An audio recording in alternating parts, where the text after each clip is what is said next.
Dr. Amish Adalja, it's good to see you, sir. I don't know how not to be scared when I hear that the Chinese, who gave us COVID one way or another, are experimenting with something that kills 100% of mice that are designed to be like humans.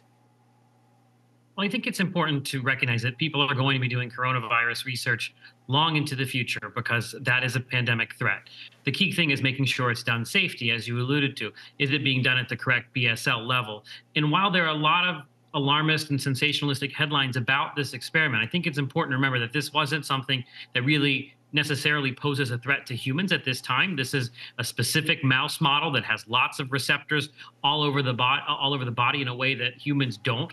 So I don't necessarily think this has a major threat to human health. The implication is China doing this research safely? Because that's the key thing. Yeah, look, you make a good point. They called them humanized mice. They lost weight, hunched posture, sluggish, eyes went completely white before they died.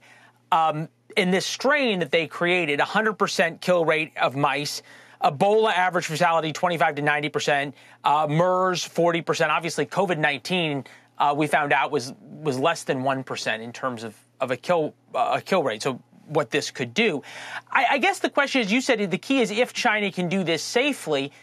And we know by example after example, they don't do it safely. They intentionally cover things up.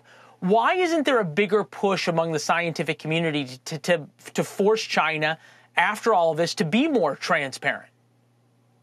Well, I think that's always been the question, is trying to get China to be more receptive to biosafety norms. And we know that they were working with coronaviruses prior to COVID-19 at BSL-2, which probably isn't high enough for some of those pathogens.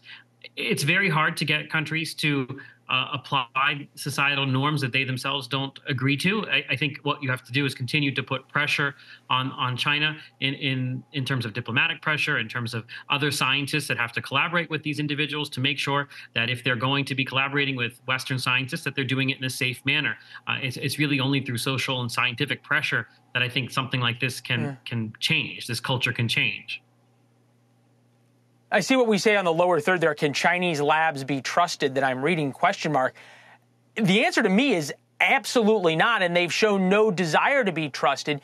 Are we right to think that this sounds an awful lot like something from the People's Liberation Army, that the purpose of this is a bioweapon? I don't think that this is a biological weapon. I don't think that this is the proper pathogen that they would be using for a biological weapon. Yes, there are concerns that China is developing or has an offensive biological weapons program. That's something that's in the Department of State's unclassified report. So we worry about biological weapons, but I don't necessarily think a coronavirus, something that could easily blow back on your own population, would be the ideal biological weapon. There are better things to use, so to speak, if you're thinking about biological weapons. Actually, I know look, that's an excellent point. We saw what happened with COVID in the beginning with the Chinese. Doc, it's always good to see you. We appreciate the sobriety and the reality check.